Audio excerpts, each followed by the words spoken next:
Imagine waking up one July morning, checking your bank account, and seeing a surprise $4,900 deposit without having to apply, fill out paperwork, or jump through hoops.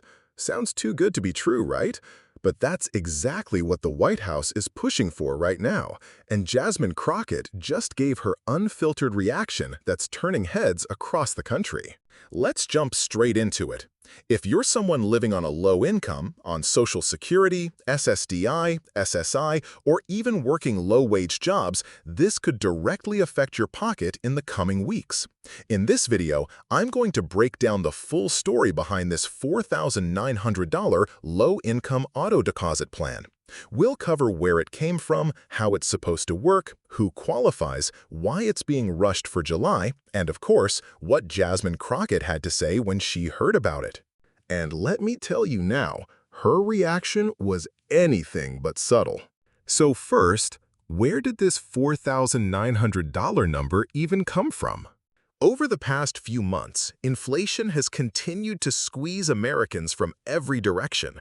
Rent is up. Groceries are up, gas is up. Even basic utilities like electricity and water are eating up bigger portions of people's monthly budgets.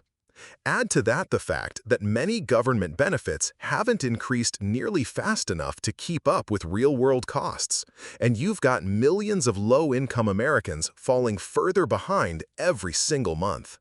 That's where this new White House plan comes in. It's called the Low-Income Emergency Economic Relief Deposit, or LEARD for short. This is a fast-tracked, one-time $4,900 direct deposit targeted at low-income households. And the biggest part of the announcement? It's set up as an automatic payment. That means if you already receive federal benefits like SSI, SSDI, SNAP, TANF, or other income-tested programs, you wouldn't need to do anything. The system would identify eligible recipients and auto-deposit the funds by the end of July.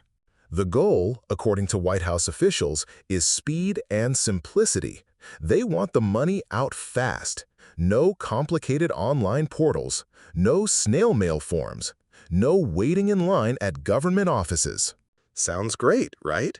But here's where it gets interesting.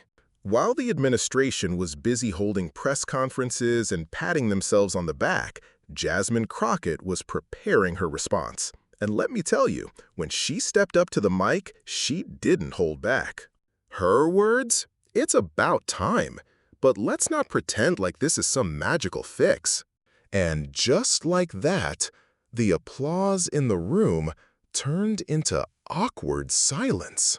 She went on, "Don't get me wrong, $4,900 will help a lot of families this summer. But let's be clear, this payment is a one-time Band-Aid. The issues facing low-income Americans are ongoing. They don't end after July.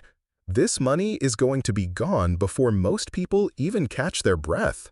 And honestly, she's got a point. Let's zoom out and look at the bigger picture here. For starters, let's not ignore the fact that this is a huge election year. The White House knows that getting money into people's pockets before voting season could sway public opinion. It's a political strategy as much as it is an economic relief plan. But beyond politics, there's also growing concern over rising poverty rates.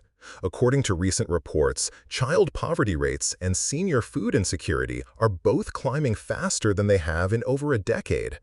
And with federal eviction protections ending in many states, there's a real fear that we could see a wave of homelessness if people don't get immediate financial support. So, here's how the $4,900 payment is supposed to work. If you were enrolled in any federal assistance program as of June 30th, you're automatically flagged for eligibility. That includes SSDI, SNAP, food stamps, TANF, temporary assistance for needy families, Medicaid, for income-tested households. The Treasury Department will use existing payment channels, like direct express cards, linked bank accounts, and even paper checks for those without electronic payment setups. The target date for the first wave of payments is July 20th. But And this is a big but. There's already talk that technical glitches could delay some payments. Jasmine Crockett was quick to jump on that concern too. During her follow-up speech, she said, "The last thing we need is another round of broken promises and failed payment systems. If this administration is serious about helping people, they better get this rollout right the first time." And here's where the plot thickens even more.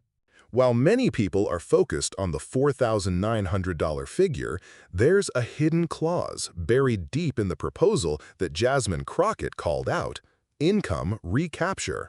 What does that mean? Well, according to the current draft of the bill, recipients who later file taxes showing higher than expected income for the year may be required to pay back all or part of the $4,900. Yep, you heard that right. If you end up getting a better paying job later this year, or receive back pay from Social Security disability, you could be on the hook for repaying part of this stimulus. And that's where Jasmine Crockett absolutely lost it. She slammed the recapture clause, calling it a trap for low-income Americans trying to improve their circumstances. Her point was simple: we shouldn't punish people for trying to get back on their feet. Following her speech, more lawmakers started pushing for that clause to be removed from the bill. Whether that actually happens before the final version passes remains to be seen. Now let's talk about public reaction. Within 24 hours of the White House announcement, social media was flooded with mixed reactions. Some people were thrilled, others were skeptical. Many seniors on fixed incomes said the payment would be a lifesaver, helping them catch up on rent, pay utility bills, or finally buy medication they've been skipping. But others pointed out the obvious. $4,900 sounds like a lot, until you do the math. When you break it down, that's about $408 per month over the course of a year. But since it's a one-time lump sum, most people are going to burn through it quickly. Jasmine Crockett hit that point hard in her closing comments. We need long-term solutions, cost of living adjustments, permanent benefit increases, affordable housing support, and healthcare reforms that don't leave seniors and low-income families drowning in debt. Her final statement? This payment is a start, but it's not the finish line. And let's be real, she's right again. So, what happens next? Here's what we know so far. The House and Senate are both expected to hold fast-track votes on this $4,900 plan in the next 2 weeks. If passed, payments will begin rolling out starting July 20th, with the goal of completing all disbursements by August 10th. The Treasury Department is setting up a hotline and online portal for people to check their payment status starting July 15th. Jasmine Crockett and several of her colleagues are working behind the scenes to get that income recapture clause removed before the final vote. But here's the reality check. Until the bill passes and the first payments hit bank accounts, nothing is guaranteed. And if history tells us anything, technical delays, budget fights, and last-minute amendments could still derail the whole thing. So what can you do right now? First, make sure your bank info is up to date with the Social Security Administration or any federal benefit program you're enrolled in. If you're receiving paper checks, make sure your mailing address is correct. Second, watch for official updates. Don't fall for online scams. Nobody from the government is going to call, text, or email you asking for personal info in order to send your $4,900. And third, stay tuned. If you want to know what Jasmine Crockett does next, and whether this payment actually lands in your account, click the next video popping up on your screen right now.